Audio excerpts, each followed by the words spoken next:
This is a presentation of the Florida Business Incubator and the Clearwater Business Spark. Enjoy. All right, guys, I think we can go ahead and we'll go ahead and get started. We may have a trickle of people coming in. If you don't mind, just very informally, if you could just give me the thumbs up if you can hear me okay. All right, I think I got everybody. Excellent. Okay, just wanted to introduce what we're going to talk about today. We have Kevin Osborne. He is the Senior Vice President of Manager Branch Sales at First Citizens Bank. He's also on the board with us. But just wanted to talk a little bit real quick about what we need from you guys. We want to be an organization that is responsive. We want to help you guys in the business community for resources you need. So glad to see Russ on here today. Thank you for joining us, Russ. We look forward to hearing from you. Want to just put a couple things out there for you to think about. Don't need feedback right now, but just where you are as an individual business. Possibly you are a business who is a business of one, a team of one who is working on getting your business started and off the ground right now. I want you to think about what kind of resources you need. Maybe that's something like legislation, contacts. I know, for example, I'm obviously not an accountant. That's my background, but there were a lot of write-offs last year for individuals that worked out of their home.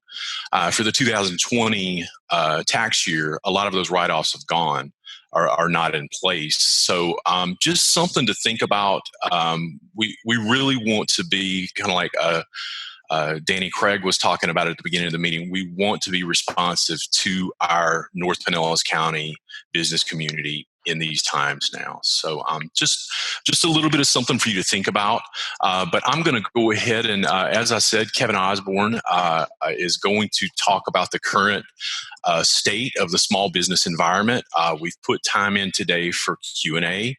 Again, we want to hear from you, and by all means, if you're more comfortable doing chat, raising your hand, whatever you're more comfortable with. But I'm going to hand it over to Kevin and let him take off running with it. So, good. Hey, good morning, everybody, and thanks, Matt. I attended my first board meeting on Thursday, and made some comments about some thoughts on the small business climate, and here you go. Now me as a speaker. So first, some introduction. I apologize. I do have some notes. I may be looking down a little bit, but I want to make sure I hit all the important topics.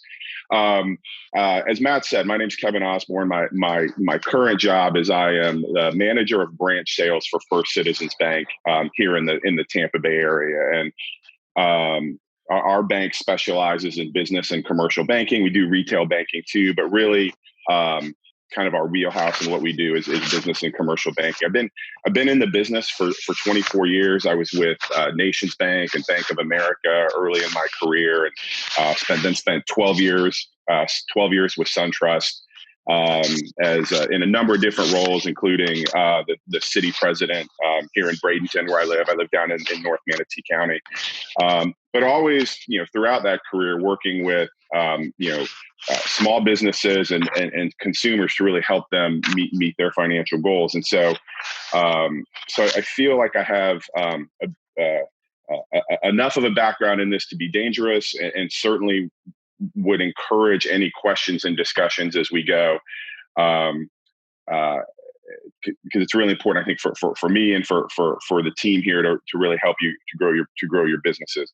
Going to talk about three things, and then maybe have some final thoughts. But again, open it up to any questions and dialogue as we go.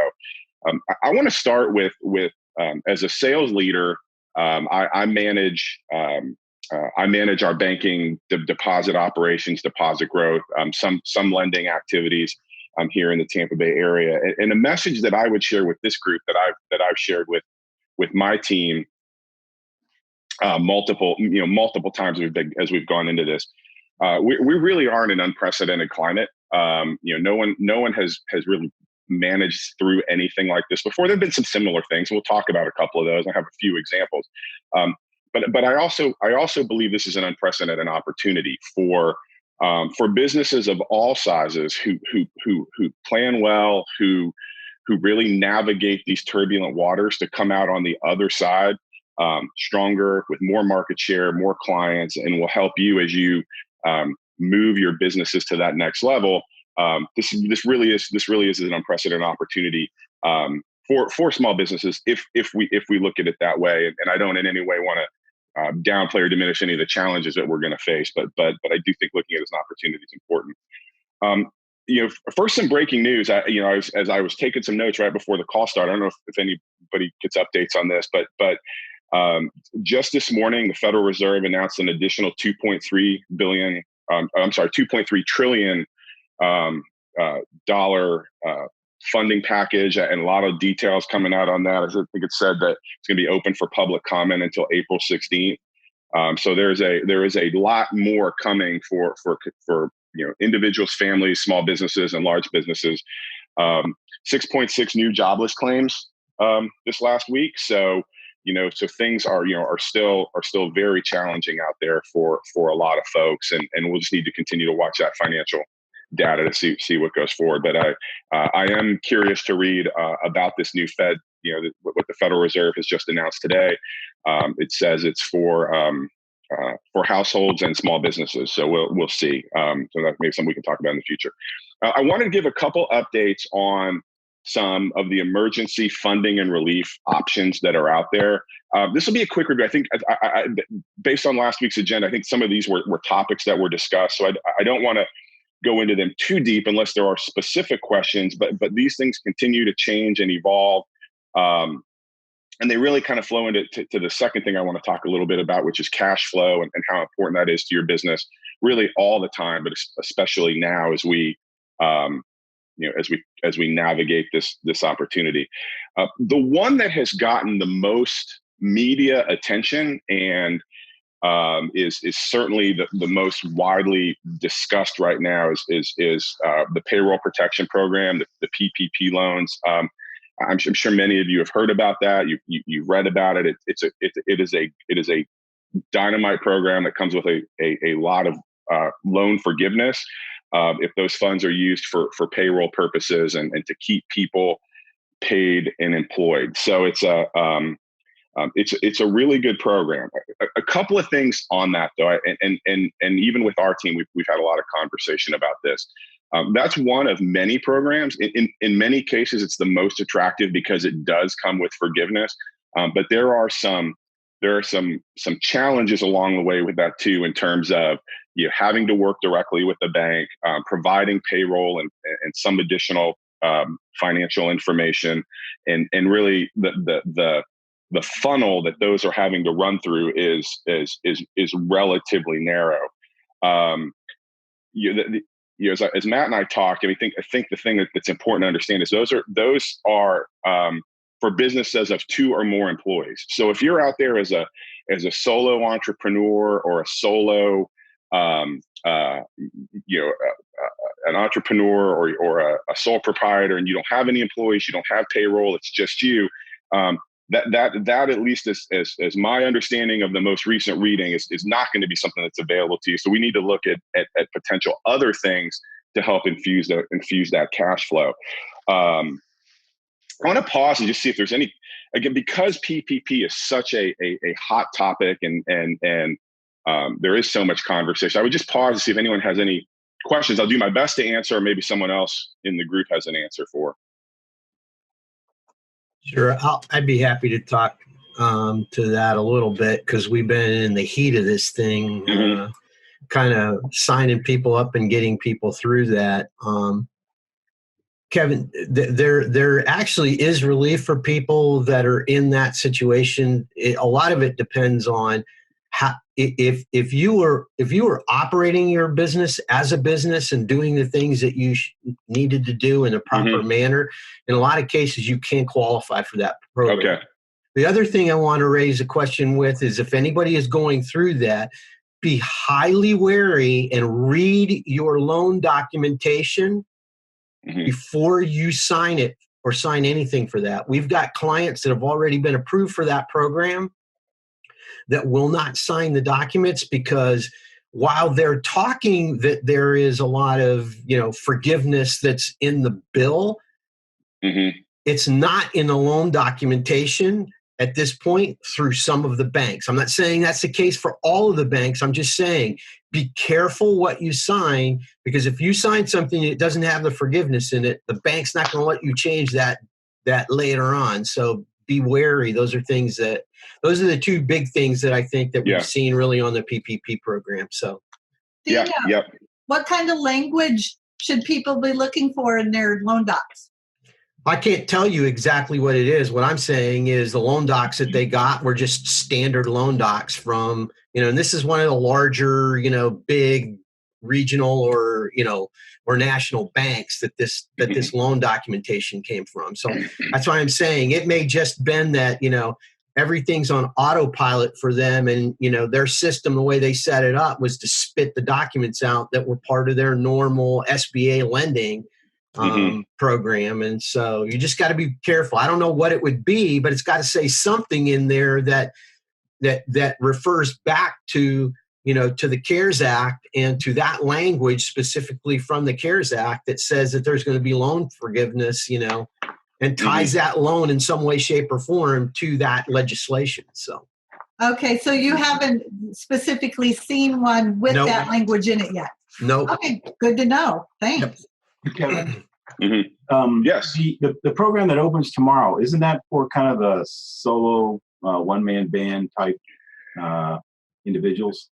So there is a program that opens tomorrow. To be honest, I am not as familiar with that because we're even working through any of that stuff yet. But I do think there is supposed to be a next wave of this that should be available. Again, I think the challenge is going to be throughput with most of the banks, as Dino alluded to, and I can only speak to our situation at our bank as a relatively large regional bank, with 500 branches. We do a lot of SBA lending, but our SBA lending department is still a very, very small part of our overall lending organization, and to retool all of that so quickly is really a challenge. I think for most banks and their throughput. I can't make it. I'm not going to say everybody's always doing the right things, but as someone who's on a lot of calls every day about trying to find more and more ways to try to help more people, that really is the challenge. Is the funnel that these have to go through. So while there is another program that's going to open, my concern for sole proprietors and solopreneurs is that those are going to be queued up well behind larger businesses to get the throughput, kind of get that throughput through the system.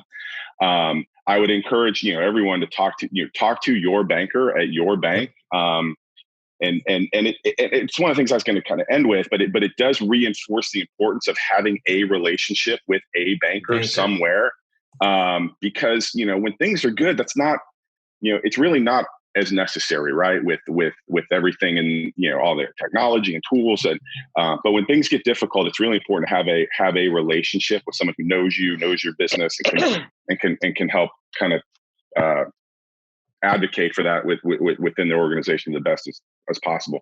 I did want to touch on two other potential funding sources that are probably in many ways no easier to navigate, but are more direct and could provide some additional funding.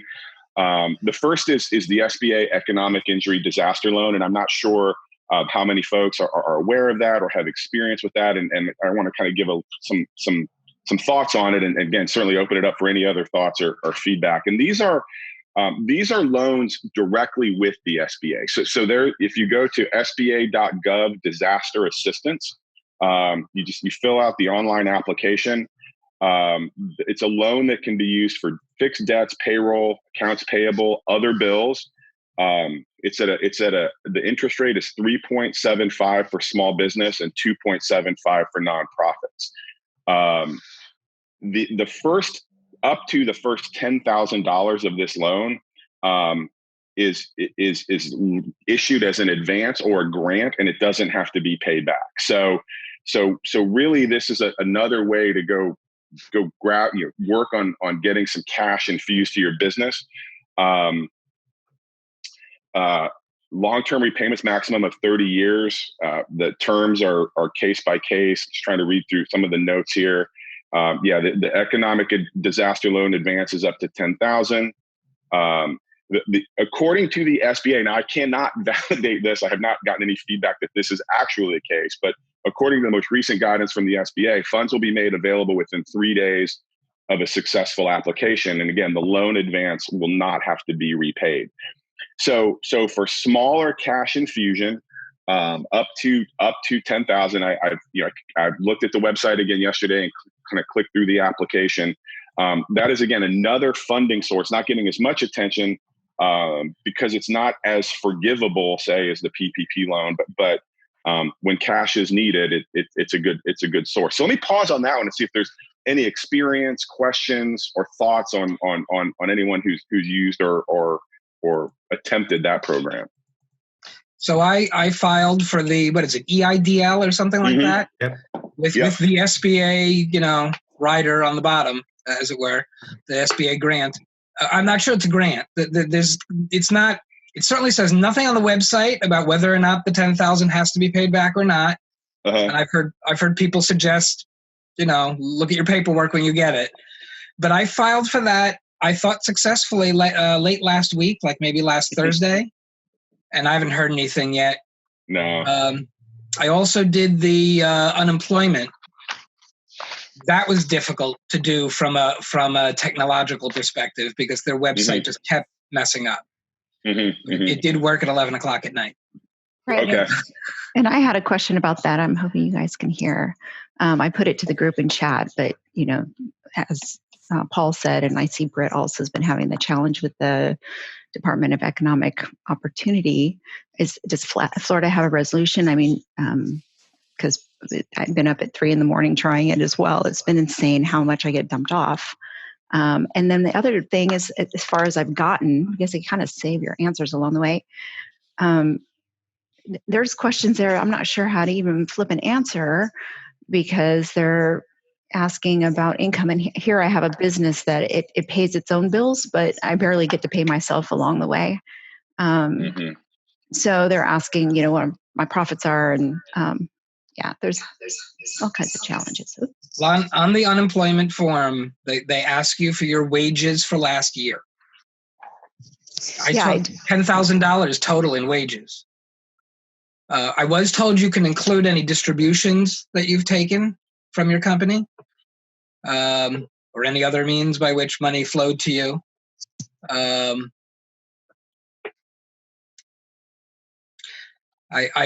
forgot to do that. I forgot to add in any, other stuff. So I just took the 10,000, I wrote down 10,000, and then I thought differently about it. And I've tried twice to go back and change it, but the website's not cooperating. Let me just jump in and ask just kind of a tuning question. Has this process that Paul and Evelyn were talking about, has anyone been able to navigate that successfully? Well, I think I did. Okay. Well, Paul, I would just, actually, I heard someone else. If you just chime in for me real quick, please. Who's that? Yeah, this is Kathy. When I first heard about it, my CPA told me to apply for it. So I went online, did what I needed to do, and nothing. It was silent. I just logged on to the website again, and it now has a new pop-up that says, if you applied before, then you're going to need to still click on this link. So we might have to go back in because they weren't ready for it when they first announced it. So, Kathy, let me just hang on just a second. Let me just kind of jump in real quick. Kathy and Paul, is there any way you could maybe take for action and either get back to me if you get any kind of like indicator of success? Could you reach back to me? Because you guys could really put it, and Evelyn too, I know you said you're down in the middle of it too. If we maybe could put like a step-by-step for anybody that comes across that we meet with, that you guys maybe, I wouldn't mind doing like some sort of aid to go through it. I mean, you guys have made, maybe if there's errors or whatever, once you get through it and it's successful, maybe that's a resource we could have available just for people that are here. Would you guys be okay doing that? Yeah, but I just want to clarify, because Kathy, are you talking about the Department of Economic Opportunities, or are you talking about the SBA loan that you, or the 10th grant? Because what I hear you saying doesn't match up with the process for unemployment, I guess. So I wanted to make sure we're talking about the same thing. Yes, what I was talking about was not unemployment. That one is very difficult to technologically get through. I mean, it's even making national news that Florida system for unemployment is not fun. I'm talking about the other one. And if you give me permission, if I can share on my screen what I was just referring to. With that, Kathy, if I think just for time, if you would, maybe let's circle back on that and maybe put something together where we could have like maybe a step by step. I think that'd probably be the most efficient thing. Sure. Awesome. Thank you. Britt, you had raised your hand a second. Did you have anything you wanted to add to that? Not to that. I did have a question for Kevin. Sure. So I'm a manager for my job, so I don't have to worry about the loan stuff. But I am getting information for her. But I've seen other small business owners posting that they've gone to banks and that the banks are saying they're not even doing these loans. Is there like a delay on it, or are they just misinformed? Or because I want to help people best possible, make sure they have the right information. So that is true. I mean, not every bank is going to, not every bank is doing these. There were some that started and took a bunch of applications and then paused because this is a bank managed and, program. I mean, everyone has to kind of there's no mandate that a bank has to do it. And so, so people should start with their banks. If they run into a real obstacle with their bank. And again, depending on the size of the bank and the capacity with throughput, those windows may open and close. There are a few fintech companies out there that as of my last review yesterday are also doing these. Fundera is one, Fundera, Lendio, Lendio, Cabbage with a K, Kabbage. Those are all non-bank fintechs who are accepting these applications and placing them with banks. Now, as a banker, I have to say we don't partner with any of them. I can't explicitly endorse any of them, but as we've had conversations with folks who are not our customer, who have interest in this, that is a potential outlet to begin this process. So those are some other options. But yeah, there is no mandate that a bank has to do these, and everyone's trying to navigate within their system. Again, kind of speaking from our experience, we've had to manage throughput to a point where we really are prioritizing what we can submit each day, because there's what we do on our end, and then that all goes through the SBA portal. None of which, whether it's the SBA or banks, was ever designed to manage this much volume. I mean, ever. So there, as clunky as it is, and I know that it is, I think folks should really start with their bank. There are some others I know locally. I mean, no endorsement here, only information. First Home Bank in St. Pete was doing some of these, but for non-customers, but their website as of yesterday said they weren't taking any additional applications. I believe First Citrus Bank is taking applications from folks who are not their customer. So those are just a couple of potential outlets for folks who get jammed up trying to get one of these things through on the PPP loans. And again, I think that's a key point. The only loan that the banks are actually doing is the PPP loans. And like Kevin said at the beginning, that's the one that's getting all of the hype and, that everybody's talking about and everything else. But in some cases, that's not necessary. You wouldn't qualify for it. And, and then you don't know what it is. So what we've gotten, the reason that's why Jennifer would probably be here, being she had all of the information last week or whatever. But I mean, she's walking people through. I mean, we're actually sitting down with people. Kevin, by the way, everything that you said is exactly what it is that we're telling people at this point. It's at the same time. All the other things and everything else. I mean, what Jennifer's basically doing is asking a very short set of questions that will take somebody 2 or 3 minutes to answer about their business. Based off of the information that they have available to them, we can tell them which of the programs they qualify and which ones they don't. Yeah. So now I've narrowed the field down for you, and I can say, okay, and we're not, all we're doing is trying to help people to pull together what it is that they need in order to go and apply. Okay. Absolutely. If you want to go and apply with your bank, great, go apply with your bank. The problem is, I don't think, and this is what I think goes to what you were talking about, Kevin. A lot of organizations haven't really set this process up because they're still trying to figure out, because they're the ones that are going to have to lend the money. They got to figure out how much risk and everything else. So that's why the banks aren't necessarily, I understand you should have a relationship with your bank. If you go to them, they're getting swamped by everybody else that they have, and they don't have any idea what's going on. So, that's why we made those resources available to everybody last week. We're updating that page on a daily basis as stuff is coming in. Jennifer's combing through all that stuff because, like I said, we've already had conversations with at least 25 people. And there's 25 if I can, more. Let me just ask just kind of a tuning question with that real quick. For those resources you're talking about, let's just take a straw man for a second. If we're talking about the solopreneur, can you just maybe just in a couple sentences let kind of broad swipe it? Which of those programs would apply to that straw man individual? So the first thing is, if you have all of your documentation in order for that you're going to require in order to do that. Okay.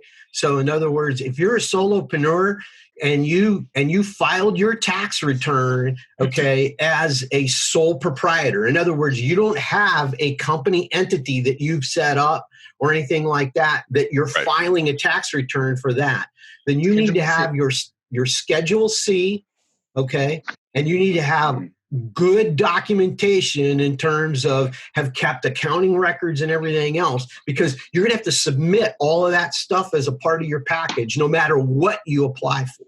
Okay. But based off of that, then Jennifer can tell you, hey, this is, you need this, you need that, and those sorts of things. So, I mean, we've had people that have come through, that were on the call last week as well, that we've helped out, or tried to help out as well. I mean, in some cases we could, in some cases we can't, just based off of, because that's the other thing. You got to do it in the right steps, or you may disqualify yourself from something else that you've got because you're in the system now with the way that you thought you needed to do it. And unfortunately, as a result, like Kevin said, a lot of this stuff is happening behind the scenes with computers. And if they're checking to see whether you've gone in the system over here, it's like, oh, well then boom, it's saying you don't qualify because you're in the system over here and under this other program.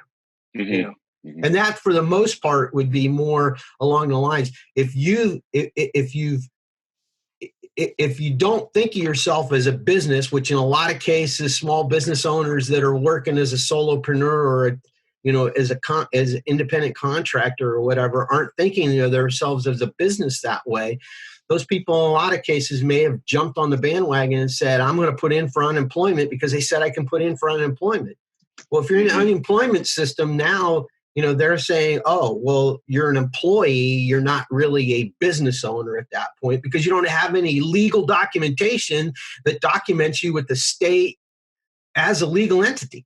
So, these are just the things, and I don't know this for a fact. I'm just saying these are the places that we're running into problems. And a couple of people that we had that have been that. I mean, that's what we had to do. I was on a call with Jennifer yesterday with a lady that that because of the way that her employer had paid her, okay.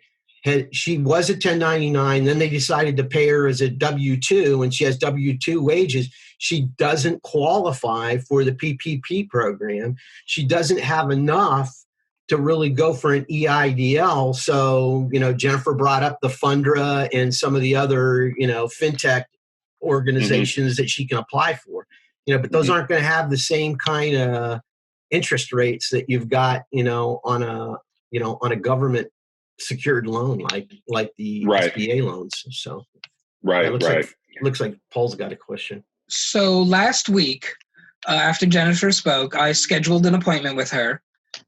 We talked for about 15 minutes. She quickly went through. All I wanted to know is what should I apply for? And we quickly went through. First of all, I don't have employees. Okay. And I don't take regular salary. So the PPP is not for me. And we came down to it's just the EIDL and unemployment. The EIDL, I used my tax return, and really all it needed to know was gross revenue. That's all. They wanted to know gross revenue and cost of goods sold, but I have no goods sold. Right. So and then for unemployment, they wanted to know gross wages for last year. Those are the only questions they asked. Yeah, really. And that was for the EIDL loan, Paul? EIDL, and the first one's EIDL. The first thing I talked about was EIDL. The second one was for unemployment. Florida state unemployment. Okay. So there's a real world case study, somebody that, is kind of based off of, what was available to him, was quickly able to at least put in the stuff. I'm not saying once you get the information in there, everybody's having the same problem. They can't get a status ID. The SBA's system is just overtaxed, like Kevin said, so people are getting their number, but when they go to check on, see what the status is or whatever, they can't get back in the system. They can't check to see, what the status of their application is or anything else. So, just a follow-up point too, because I did what Paul did. Okay. And by the way, Paul, the link that you sent took me exactly to the same place to the link that I put magically. I just went back in and clicked on that pop-up that I shared in that link.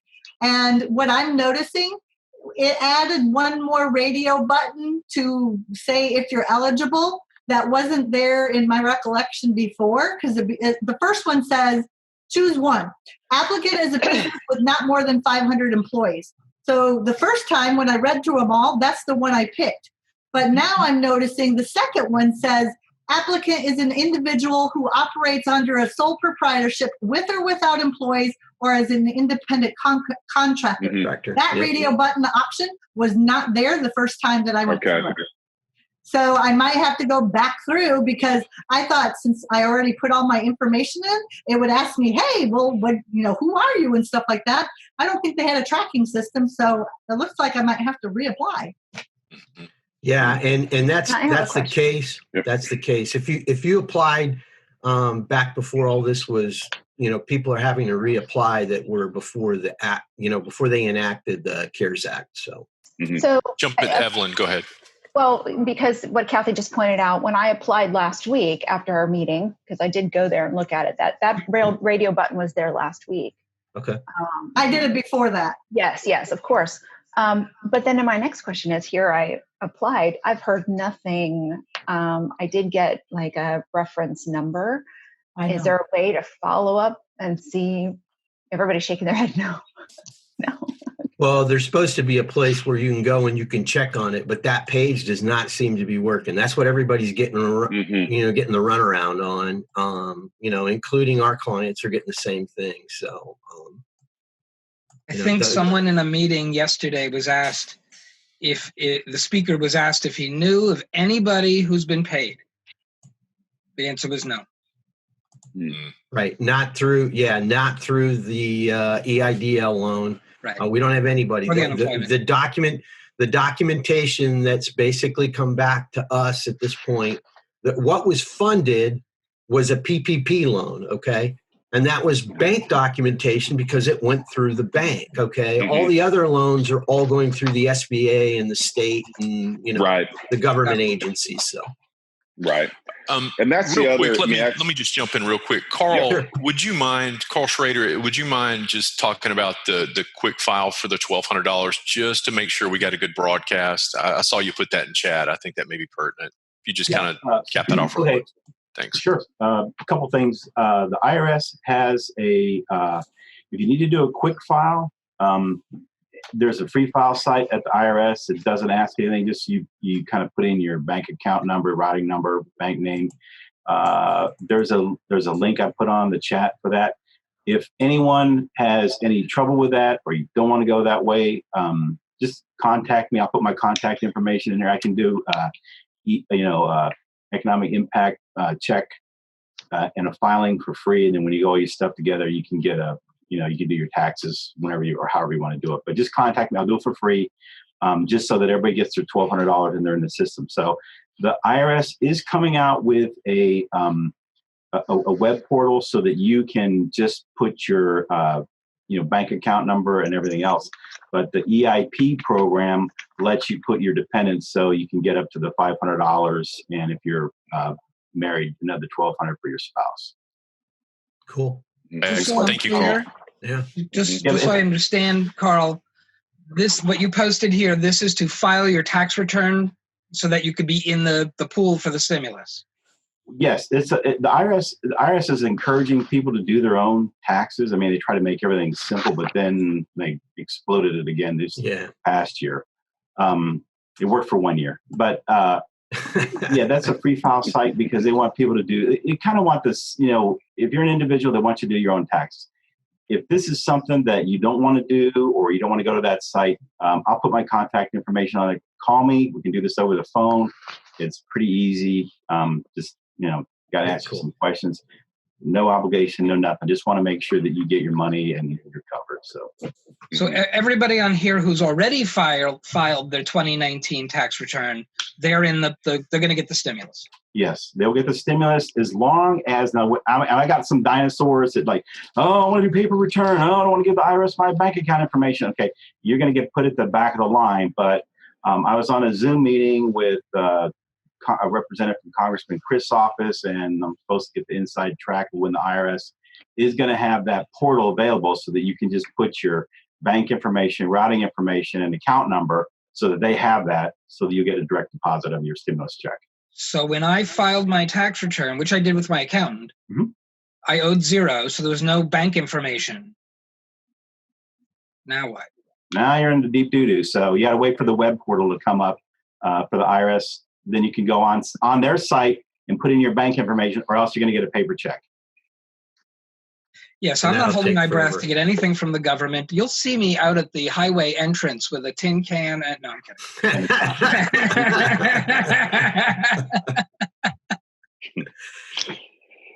So, the third thing, and it's been referenced a couple times, but I just want to make sure everyone is also aware of is the state bridge loan program. Yep. That's also available through the state of Florida.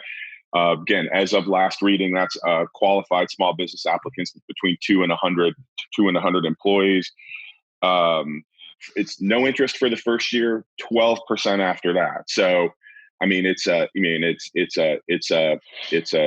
nice cash infusion, but there is some, there are some backside implications if it's, if you can't pay it back. Again, everyone is talking about the EIDL the PPP, because who doesn't love free money? Yeah. But there are other options. If the goal is to keep a business operating in the short term, I continue to try to point our clients and my friends and people that I talk to who come to me with looking for this kind of advice to say, look, I mean, I love free money too, but at the end of the day, if your goal is to keep your business not just operating, but thriving and growing through, again, what I think is an unprecedented opportunity. Don't discount some of these other things. The other resources that are out there, and I don't know if a lot of folks have talked about, but I obviously don't know everybody's banking situation. I don't know what every bank is doing, but many banks are also offering, loans to their clients. I mean, I can say what we're doing. I think others are probably doing the same thing, where we've got for business and personal clients, it's a 24-month loan at prime plus 0.25. So it's 3.5%, no payments for 3 months. So again, I would also say, talk to your bank to see what sort of direct relief cash infusions are they offering potentially? Because everyone gets hung up on all these government programs because those are what they're talking about on CNBC and what they're what's in the paper. But I would say talk to your bank and ask the specific questions. Are you doing anything for your customers to help get through this? And again, we're doing that for small businesses and consumers. I would imagine others are as well. And then and then kind of the fourth thing from a cash standpoint, and this is also out there, are payment deferrals. And I'm sure there are among this group a lot of different opinions on that. I will share mine, and certainly if anyone else wants to. I mean, I think that's one of those things you use if you need it. But the payment doesn't necessarily, deferral is not forgiveness. It doesn't go away. So that should be, in my opinion, maybe as a banker, the last option. But I would, certainly there is a time where that's the trigger you have to pull if you go through all these other sources. And so those are kind of things I wanted to talk about from a funding and keeping the lights on with cash. I mean, it was going to be like 3 minutes and we've been 45. So, but it's important topics. Let me just kind of pause one more time and say any other comments or thoughts or questions from anyone on the call or in the group. I do. I have a couple of questions.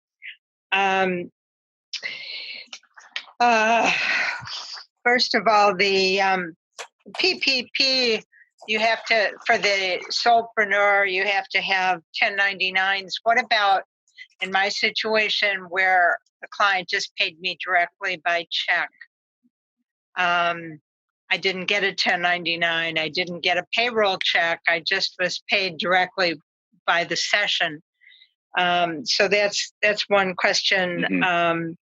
Another question is with the SBA loan that you get the $10,000 upfront. Is that that you're getting that if you ask for a larger loan? Can you just ask for the $10,000 and get that, and it won't cost you anything? And then the third question is about filing my taxes. I usually do that myself. But the deadline has been extended. So does it have to be in by the 15th of April in order to qualify for the stimulus money? Those are my questions. That's probably a okay question. So kind of open that up to the group. Maybe we work through them in reverse order and start with the tax question. I don't know. Like, that's not my area of expertise. So maybe Carl or someone else can give some insight on that one. Okay, they're going to base it off of a 2018 or 2019 tax return. So if you filed in 2018, you gave the IRS your banking information, you are good to go. Okay. I file every year. Yeah. Okay, good. You have until July 15th to file your taxes and to pay any obligation due on your personal tax return. That is extended automatically. If you need another extension, you can file another extension. That will get you to October 15th to file, not to pay. The only extension to pay is now from April 15th to July 15th for personal tax returns. Okay.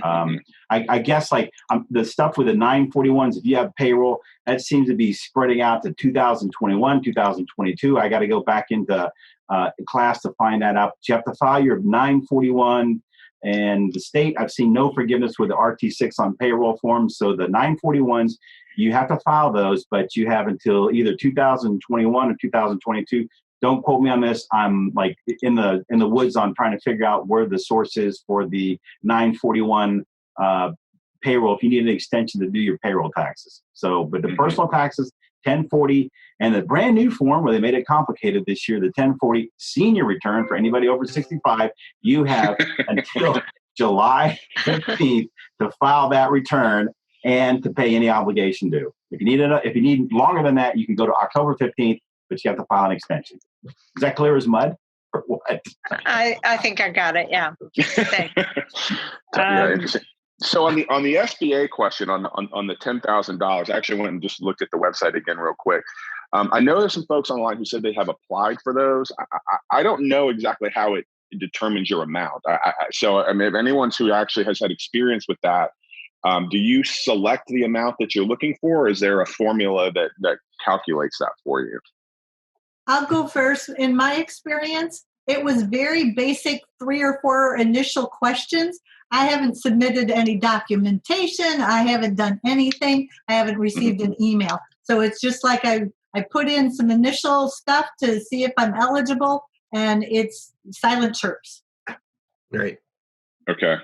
Yeah, I don't recall at any point, specifying an amount that I was looking for. Okay. Our experience to this point has been, if based off of the information they collected on the front end, if they felt that you qualified for it, then there's a follow-up email that you get that invites you to provide that information that you guys, I think, have not necessarily gotten. The companies that have received one actually get it to that step yet, Dino? Yes. And the companies that have done that, 10 employees doing $1.5 million or more in revenue, those kind of things. So we have had a couple of people that have gotten to that point.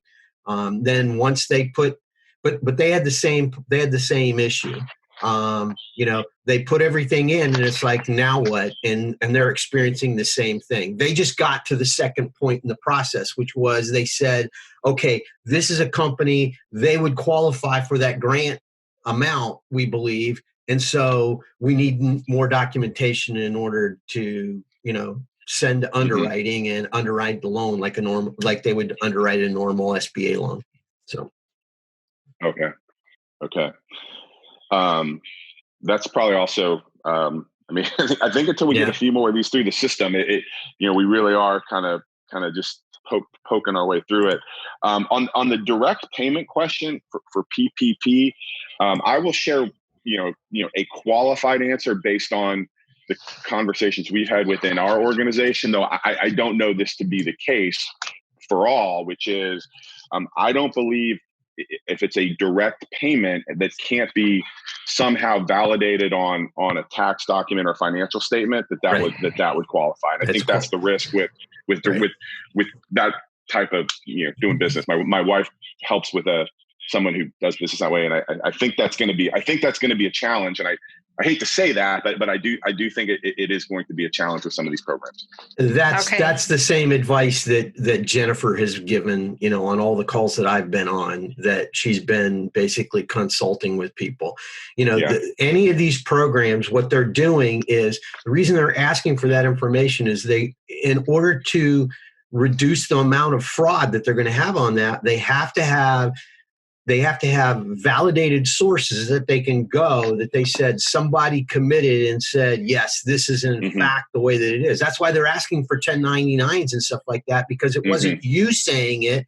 It was a company that you did business with that said, yes, I paid that individual, $2,000 last year to do work for me, or $600 to do work for me. And, that's the purpose of those things, is to validate that stuff and provide an audit trail. Yeah. And I think that just goes with kind of the what the intent of PPP is, which is payroll protection program. And while there are a lot of things that people can use this money for, the spirit and intent of it is to keep people off unemployment rolls and to keep people working. And so as we've had to prioritize, we've had to make tough decisions on which ones we put through the queue first. And typically those have been larger employers who can keep more people, can keep more people going and keep the cash flow moving. So, hey, Matt, just real quick, I know we are really running up on time, because this is my first one of these. How much time do we have left? You're squared away. We usually go until about 10 o'clock. This is how we did when we meet in the chamber. We go to about 10 o'clock, then we'll go until 10:30. But I think last week we went until about 10:20. So anything else you think you need to cap, you're good with time. So yeah, you're looking good right now. So yeah, carry on with whatever you need, Kevin. Thanks. Great. So I wanted to talk about two additional topics that are kind of pretty important to me personally as we go through this, and things that I'm trying to share with our team and our clients and my clients as we go through this. And one of the things I got yesterday is I get an email from, and every day it's an industry update. We probably get them based on what we do. Mine's from the American Bankers Association, but it shared a really interesting thing. And I just wanted to share this because it was kind of eye-opening to me, which is yesterday or at some point earlier this week, the Federal Reserve survey of small business lending came out. And this was data collected during the third and fourth quarter of 2019. So it really provides a good benchmark of where we entered this crisis, because this is really before any of this spun up. And I wanted to share a couple of these statistics with you because I thought they were interesting and informative. And then there's two at the end that I think are really important. So the first is, again, in third and fourth quarter of 2019, 17% of small businesses said they would need to close or sell with a 2-month loss in revenue. So 17% of businesses said with a 2-month loss in revenue, they would they couldn't continue. 47% said they would use personal funds to float their business through a rough period. 37% said they would reduce salaries. 34% would take out additional debt. 33% would lay off employees. 30% would downsize their operations, and 29% would defer payments. And so what that tells us is, before all of this started, we get to test some of this in real time, because this idea of a 2-month loss in revenue actually happened right after this survey was done. And so, we would expect, we being, I think the business community in general, that 17% of businesses based on this data are not going to come out of this. Because they said they would need to close or sell. And that's, I think for my goal as a banker, and I know folks in my industry and many of the financial industries and really all of us, it's we're not going to eliminate the wreckage. What we can try to do is minimize it and have conversations like this to say, how do we help those who can get through on the other side? 14%. The two statistics that I thought that I highlighted at the end of this were that only 14% of businesses would be able to continue normal operations using cash reserves. So 14% of businesses, based on this, we would expect to come out of this, I want to say undamaged, but certainly, certainly being able to continue their operations. But here's the one that jumped out at me. 66% of businesses were facing some sort of financial challenge before this whole pandemic began. So all this, what this does is it helps shed light on the fact that what you all do every day is, it's not easy. It's very difficult to grow and manage and build a business. And 2/3 of small businesses were already facing a financial challenge before February of 2020. And so as we come out of this and we try to create growth and strength, I would just kind of share that to say these challenges are certainly amplified, but they're not new, right? Many have had this. Things. My point here is that things have always been challenging. They'll be challenging when we come through it, but we want to help where we can. I wanted to take a minute. Again, these will be pretty quick, and certainly would love to open it up for any kind of thoughts on this. But I wanted to talk a little bit about cash flow, and then just a brief minute about marketing. And I know there are a number of different types of businesses on and of different sizes and different industries, and so I'm going to try to keep this very general. And certainly, if there are any individual conversations or questions, we can talk about that. But I like to talk about cash as water of the economy. cash and money flowing is the thing that keeps it going. And if, just like in our bodies, if water stops flowing, we're going to be in big trouble. And I have witnessed through my 24-year career, seen too many businesses that have either failed or failed to reach their full potential, even in good times, because business owners did not effectively manage cash. Money coming in it's a very easy thing to spend, and so to go back to that statistic about which one was it, about 14% of businesses would be able to continue using cash reserves. I doubt that's ever going to be 100%, but I would challenge the group of business owners and entrepreneurs and solopreneurs out there to use this as kind of that thing to think about of, how do I make sure that if this happens again, I do have those cash reserves and set myself up that way. So again, I mean, I just want to kind of reiterate, I'm skipping some of my notes here, but really just kind of reiterate the importance of using cash, holding cash, and keeping it available for either new business opportunities or emergency situations. That there's 3 sources of cash in a business.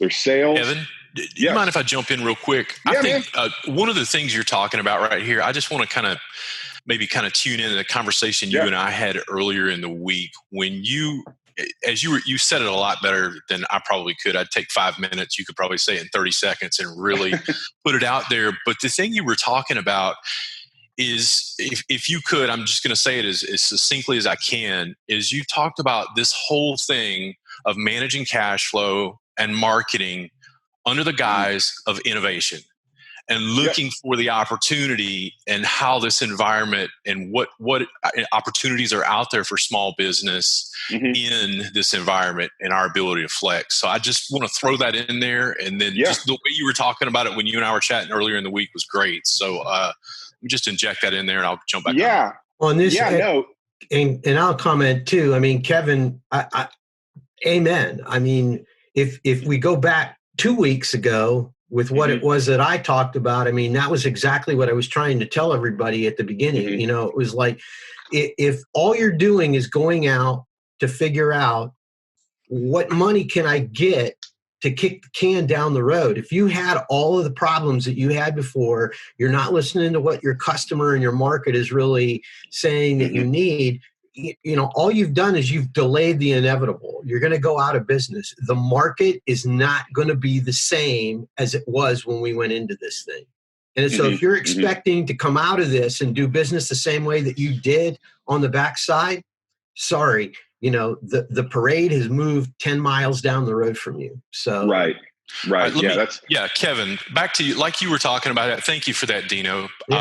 Kevin, if you could just kind of give the innovation part, I think that'll really be good for the goodness of the group. So as we get through this, the opportunity here is going to be to grow your business and to innovate your business and do business different ways. And one of the biggest mistakes that I believe that any business is going to make is to stop marketing, to stop innovating, to stop all those things that definitely grow your business.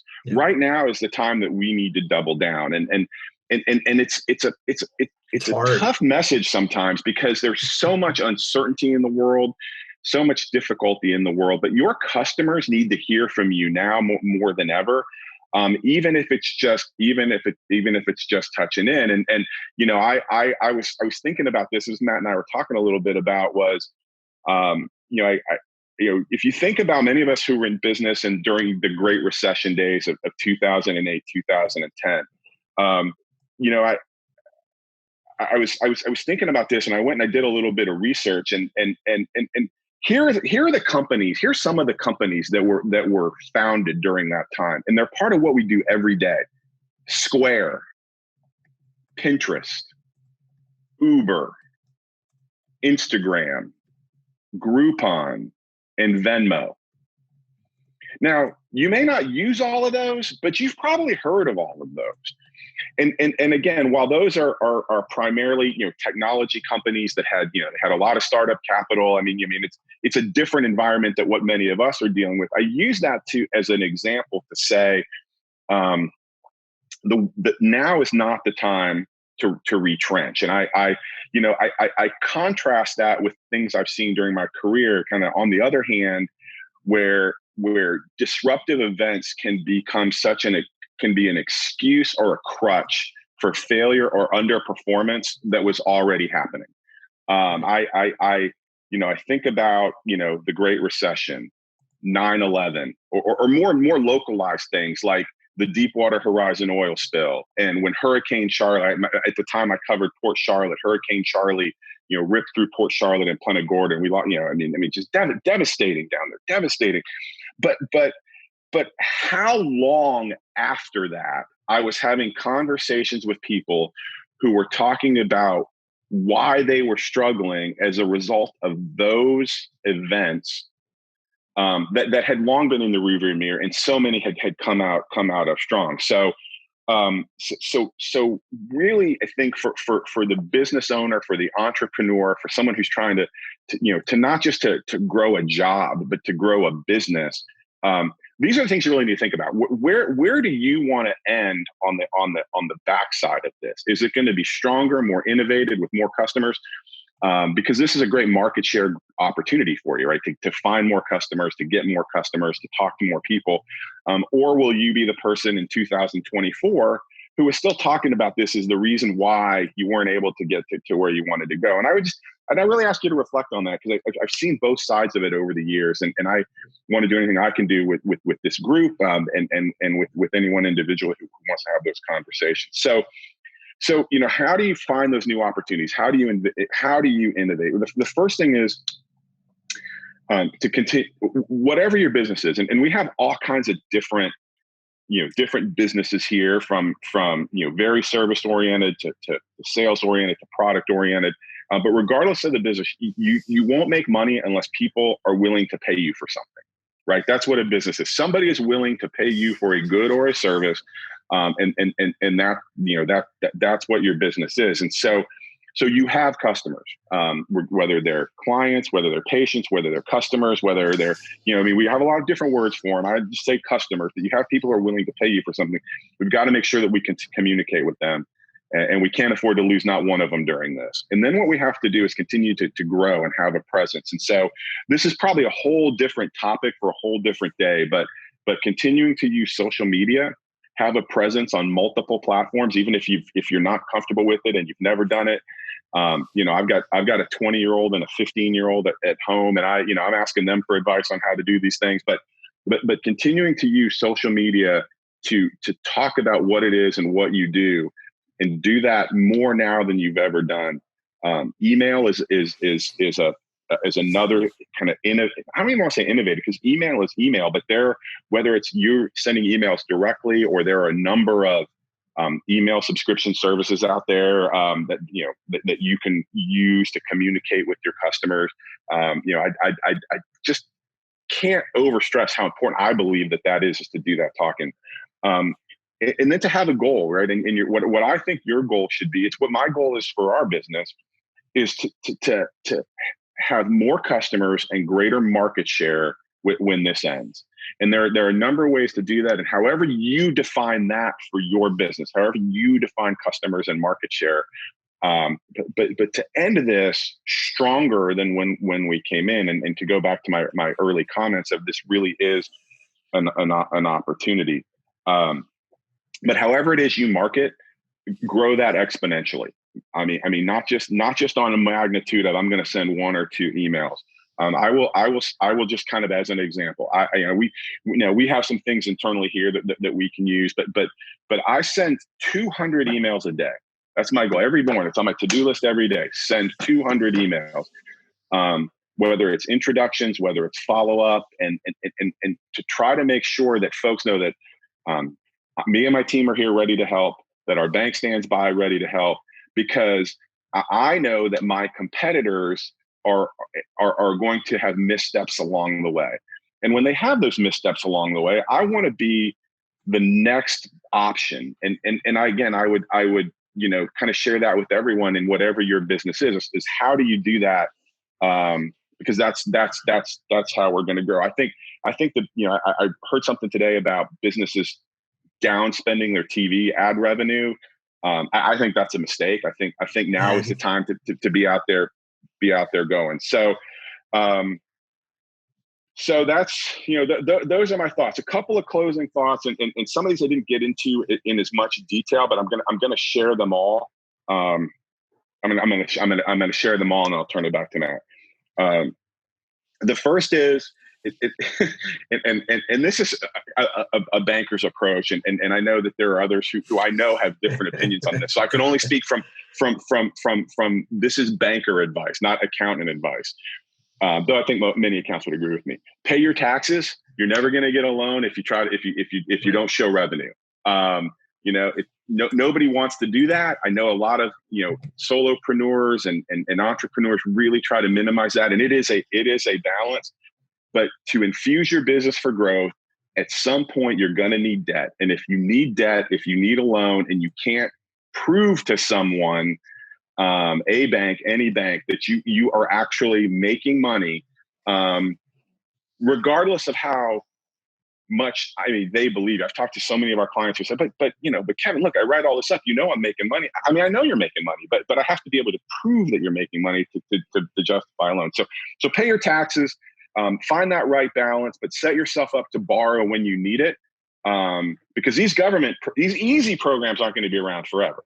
At some point, we'll return to a normal business climate, and advice I want to give everyone is make sure that you set yourself up to be able to grow and thrive, and that's often going to require some sort of debt, whether it's buying equipment, buying a vehicle, buying a building, getting a line of credit for additional inventory. That's something I think is really important. I said this earlier: know your banker, know your bank, and know your banker. Especially in your early startup phase, invest in that relationship. I think it's really, really important to do that. And I think that's important. Your banker should be one of those people who gives you advice.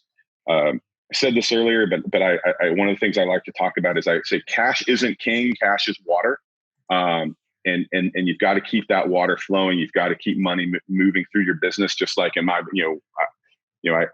I like to believe that as bankers and financial professionals, our goal is to keep money moving through the economy to the greatest extent that we can, because that's how we come out of this stronger.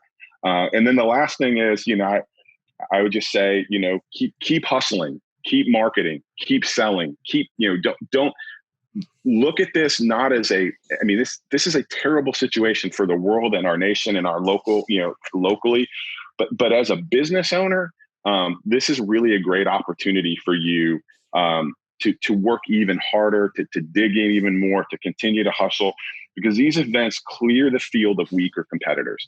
We already said from that survey that 17% of businesses, based on that survey, are going to close because they had no way to weather this. Look at this as your long term. Look at this as your long term business opportunity. I said I have a 20-year-old who's now home from college, and kind of as my personal example with this is, it's funny. He and I started talking about investing and stocks, and I said, gosh, as a 20-year-old, like there's never been a better time to get to begin to make financial decisions and to begin to set yourself up for future success. And I think that's very, very true for all of you and for all of our small business owners.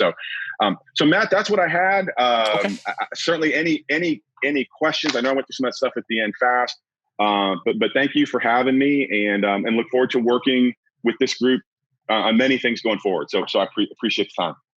Absolutely. And thank you, Kevin, for that overview just of where we are with small business, right brain thinking from a banker of all places.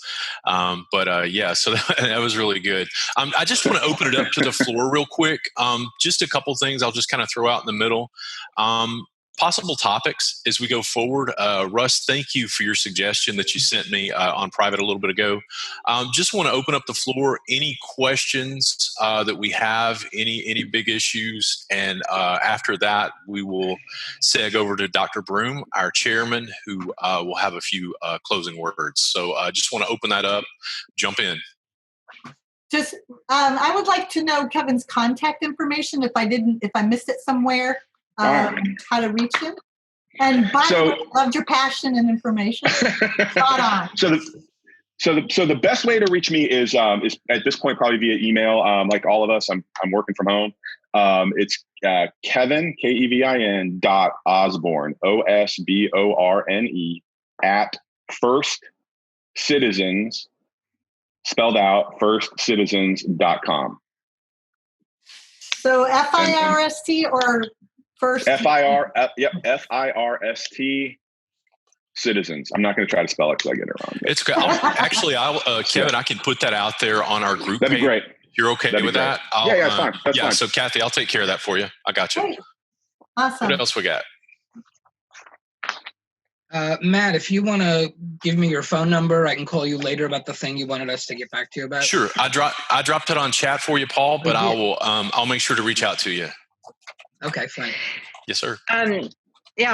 Matt, about unemployment. Now I haven't tried to do that yet, but I heard a piece on National Public Radio that said, they were talking about the jam and not being able to get in. And they said that sometime very soon they're going to release a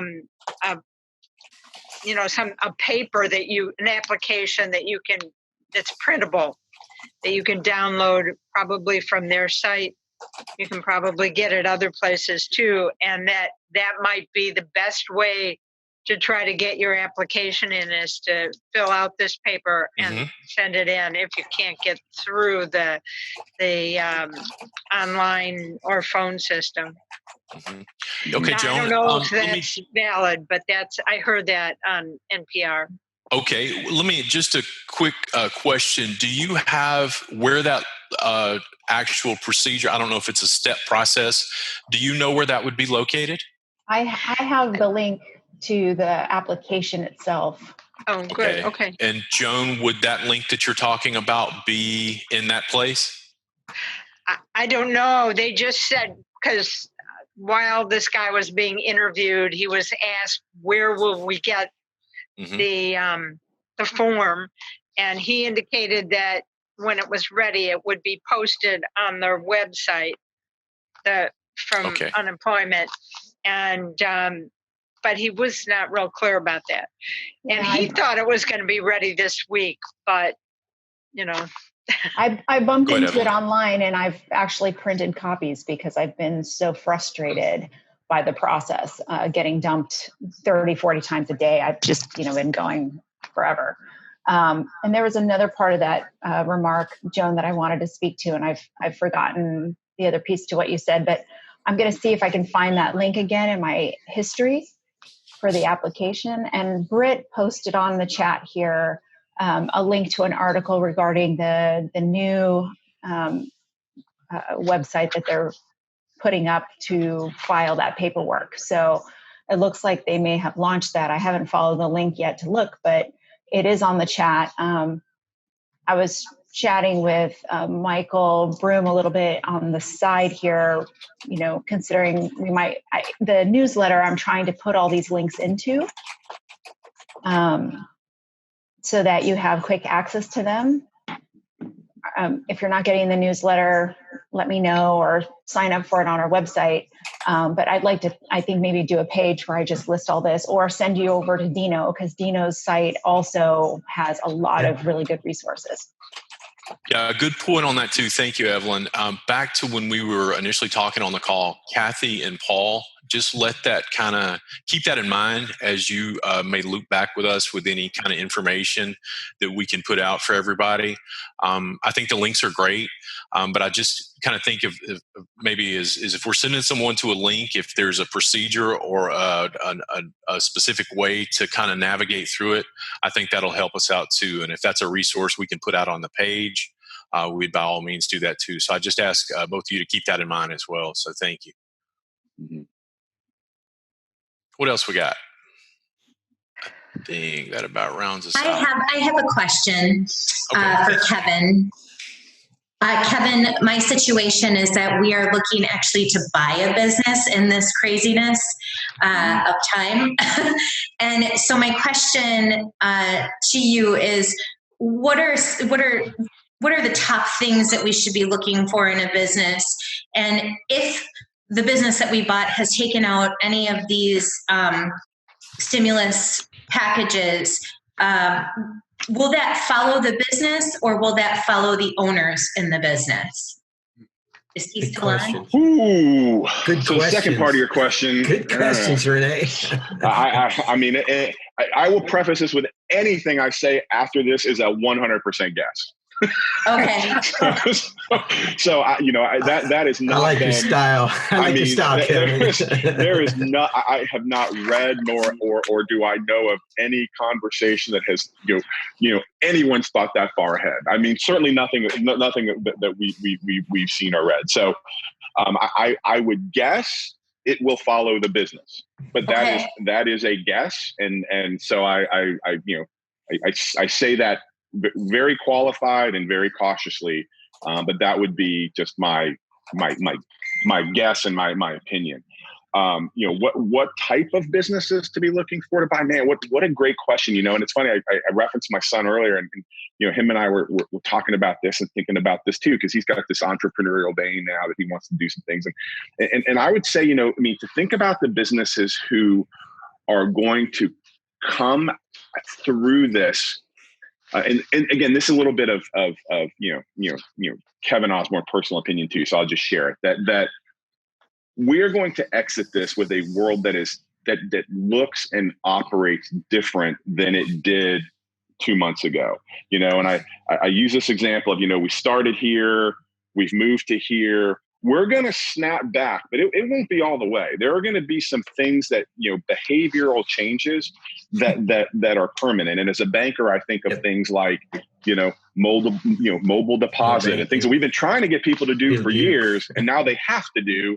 And they're going to realize like, oh, wow, that's a lot easier. I'm just going to keep doing this. And again, that's just one thing in my business. So when you think about the type of business you're going to be interested in buying, my advice and the advice I'm giving my kid in terms of things to think about, or what are the things that are really going to benefit from that changed economy? And so, I wouldn't advise anybody, unless it was a great deal, to think about a retail business, right? I mean, how are people really going to want to be out? Are they going to really be wanting to talk to people? I don't know. I probably won't. What are the things that will benefit from that? I don't have anything specifically in mind. I haven't really thought that far ahead, but what I would say is to really think to yourself and what are the things that are doing pretty well through this? And they're going to be the things that do well at the end. I mean, there are going to be some that, again, I just don't think will ever fully come back. So that would just be my advice, is really think about what's doing well right now. What are the things that don't necessarily require a lot of, human person to person contact? Because I think it's going to be a long time before people, kind of get back to where we were even 60 days ago. So that's not a great answer, but those are just things I would consider. No, that's very helpful. And the business that we're looking at, we've done a lot of research on, and there's definitely multiple revenue streams that we could add to the business, which is exciting. I guess, so the big question is to ask them if they have taken out any of the stimulus. Right? I mean, that's a big question that we need to ask before we start negotiations. For sure. And that would be part of any due diligence, I think, in any transaction like that. But as a kind of a quick screening question, it's something you probably want to know. And how did they use that money, right? Because that's really the important thing.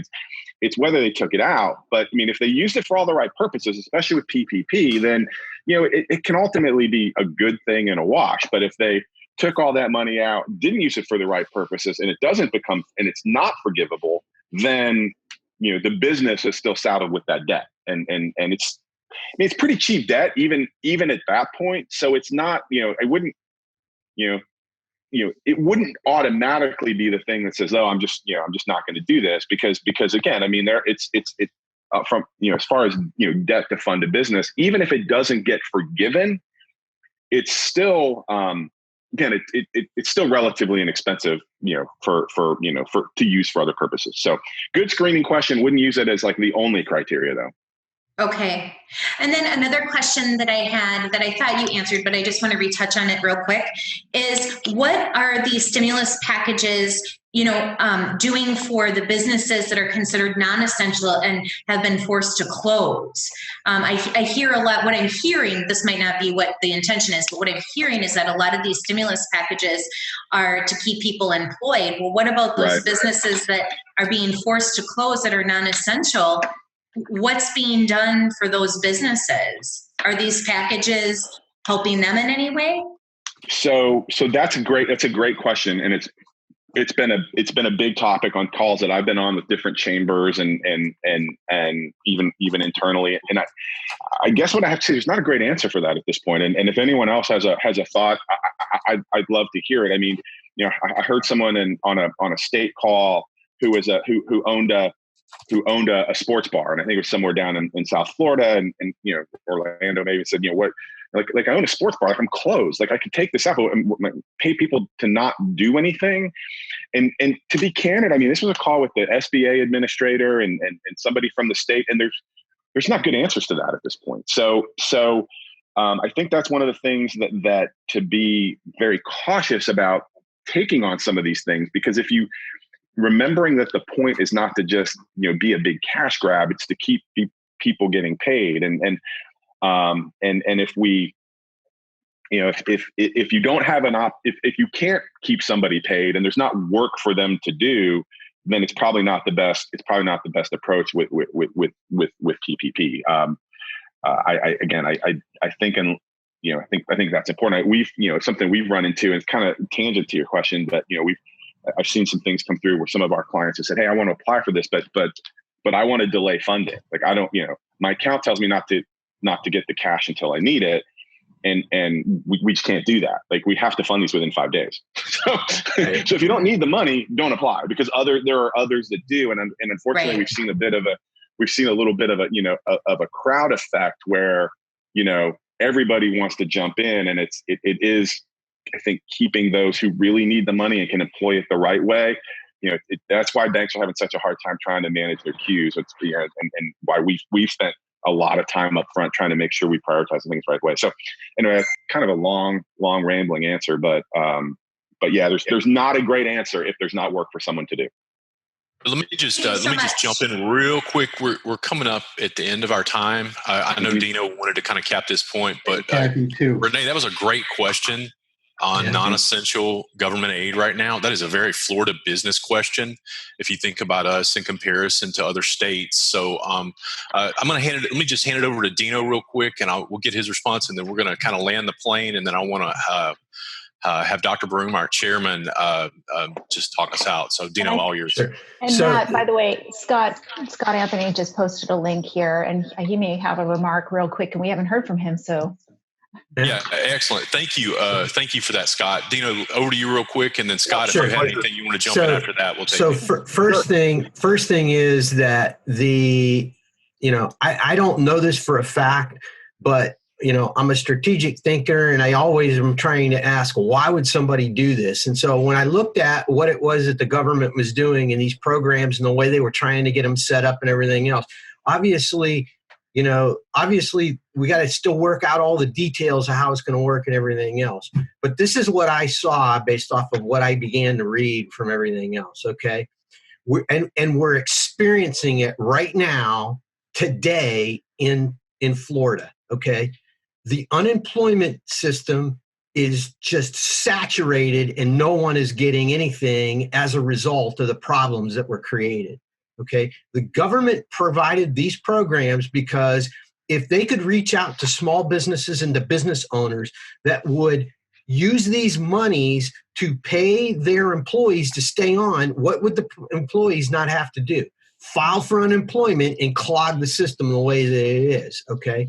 The problem that's happening is that people are being guided necessarily. I mean, the point that Kevin said about the guy that said, I want to delay payment, that's a CPA looking at from a tax situation, how can I minimize taxes and all the other kind of stuff. And that's not what these loans were meant to do. These loans were meant to distribute cash that people need to pay their bills day in and day out. Okay. And so, I don't think it's a problem. It may not be from a business fiscal and financial standpoint, it may not be the best idea to say, well, I'm going to get this loan and it might be forgiven. And I'm going to, it's more from an ethical standpoint.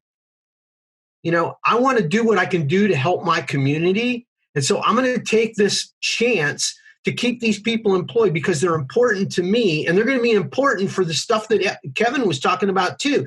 If this stuff is over and I got to ramp up and those people, I can't hire those people back, guess what? I've taken steps back in my in my business. So I got to keep those people that are key to me ramping up and recovering on the backside of this.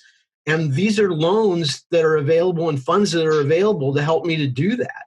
So, remember, I think about, I'm not an accountant, I'm not a banker, I'm a chief operating officer. So I think of things of, how am I going to keep the revenue engine moving? And, I got to have people to do marketing, sales, operations. When they say we can open back up for business, if I'm not ready to do that, I may have another 2 weeks to get ramped back up to be able to bring cash flow. And that goes to what Kevin's point was in the cash flow section. Cash doesn't flow if that engine ain't working. So that's what I've got. So thank you, Dino. All right, Sure. Real quick, over to Scott Bedell. You had a couple things you wanted to jump in with. All yours, sir. Oh, no, I just want to say thank you, Matt, for inviting me to the group. And I was able to jump on this call. I just finished up another meeting. Just like a lot of us, we're trying to be there to help support everybody. It's about what you can contribute right now. But just on the topic that you guys were mentioning about whether or not a business should take PPP, and from another angle outside, we work with businesses that are both in the non-essential and essential.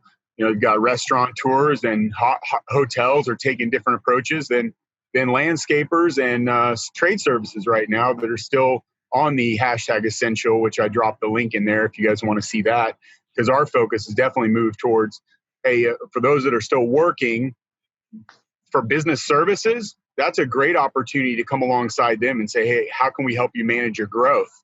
So maybe it's companies you haven't worked with before. Those are some new forged strategic relationships you can set. For non-essential businesses that are shut down, the reason they would take PPP and the reason our clients are taking everything is, to Kevin's point, cash is king. And we know for the next 30, 60, 90 days, we're going to need that cash set aside to continue moving the access of our labor, our supply chains, and be able to make those things happen, because we won't receive that cash for another 30, 60, 90 days. But I'll tell you just a couple quick strategies that they're doing is they're taking the PPP, covers 8 weeks. A lot of our clients, to extend that an extra 30, 60 days, are just asking their teams to pull up their bootstraps, or they're asking them for unpaid furloughs. Hey, when we get out of this, it's going to get really ramped up. So yeah, pull your payroll, but to extend that payroll further, you can actually get ahead of it by asking your staff, hey, when would you like to take a vacation with your family? So when we do get past this, there's going to be a lot of bottleneck work that needs to be done. So to set up those strategic furloughs for, say, even just a firm that has 12 people, you can extend your payroll an extra month. Another strategy is talking to your vendors and supply chains right now. You can get a lot of great discounts and deals right now. You can work new terms. You can get terms for, maybe you were paying COD before. You can get 30, 60, 90-day extended terms, cut your expenses, and move that cash to stuff that you need to, whether it be marketing or whether it need to be fulfillment. And we go through the 11-step strategies that we've been helping our clients with. But again, just appreciate being on the call with everybody. I know everyone's doing their work and putting in their time, but find ways to contribute. One of the best activities, high-level activities, our clients, and we're encouraging all business owners to do, whether you're in business or not, is to do strategic how are you doing calls. So following up with your network, past clients, saying, how are you doing right now? What's going on in your world, and how can I assist you? And as you guys are getting on these calls, obviously trying to get as much information you possibly can, you guys are going to be the thought leaders driving that. And when they need business, we've had clients that literally picked up new business from people that had never worked with them, new clients. I see Kathy shaking her head, so it's true. But this is where, I want to cap it off on this note, is the neat thing, focusing on the daily wins and doing daily huddles with your team, or if you're a sole entrepreneur, getting together with other people to share the daily wins, because right now we're seeing more innovation than ever before. Because when you have challenging times like this, behind every obstacle, there's major, massive opportunity. And so the opportunities are the ingenuity, the creativity, and being able to push the envelope forward with new services and finding new ways to train yourself up. And we should be treating this like the fall. We're in the spring, but technically we're in the fall. So imagine what type of activity you'd be doing in the off season, in December, planning for the next 2 months for February. So that's all I have to share, but thank you again. Yep. Thank you, Scott. Appreciate that. All right, we're a couple minutes over. Just wanted to say real quick, future topics. We want to hear from you guys.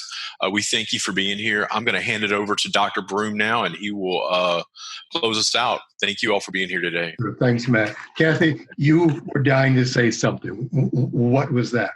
And then we'll close. In lieu of time and everybody's time, I will pass. I could always talk. Okay. This was a great conversation. I love the points about how can we use this as an opportunity rather than just a hardship. So we will be pushing to really gather some thoughts around that, and hope to see you then. Kevin Osborne, want to thank you for your presentation, and want to thank the entire board and everybody who's here. Take care, everybody. See you later. Thanks for having me. Talk to you next week. Have a good one, guys.